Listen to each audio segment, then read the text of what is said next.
اور اس وقت بڑی خبر موصول ہو رہی ہے. آپ کو بتائیں کہ لاہور سمیت پنجاب کے 5 اضلاع میں فوری طور پر دفعہ 144 نافذ کر دی گئی ہے. ہر قسم کے سیاسی اجتماعات، دھرنے، جلسے، جلوس، احتجاج اور ریلیوں پر اس طرح کی سرگرمیوں پر پابندی عائد کر دی گئی ہے.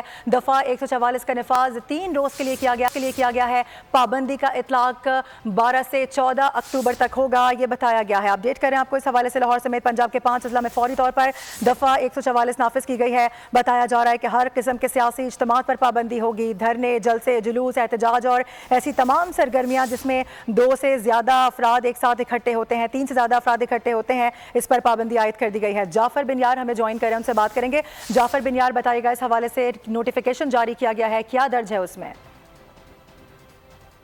اپنے ناظرین کو بتا رہے ہیں کہ لاہور سمیت پنجاب کے 5 اضلاع میں فوری طور پر دفعہ 144 کا نفاذ کیا گیا ہے. ہر قسم کے سیاسی اجتماعات، دھرنے، جلسے، احتجاج اور ایسی تمام سرگرمیوں پر پابندی لگا دی گئی ہے.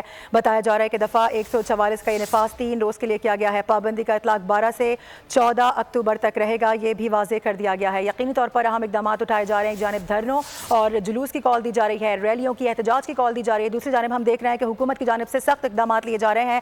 لاہور سمیت پنجاب کے 5 اضلاع بتائے جا رہے ہیں جہاں پر فوری طور پر دفعہ 144 نافذ کر دی گئی ہے. جعفر بتائے گا اس حوالے سے کیا ڈیٹیلز ہیں آپ کے پاس؟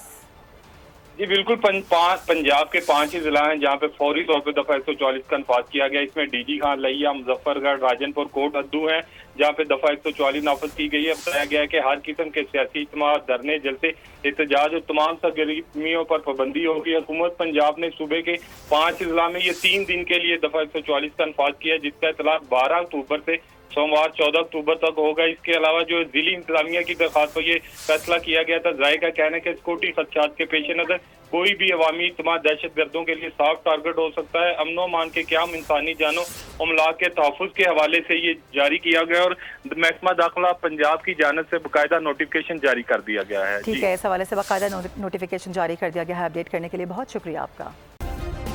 سبسکرائب کریں اور بیل دبائیں تاکہ کوئی خبر رہ نہ جائے.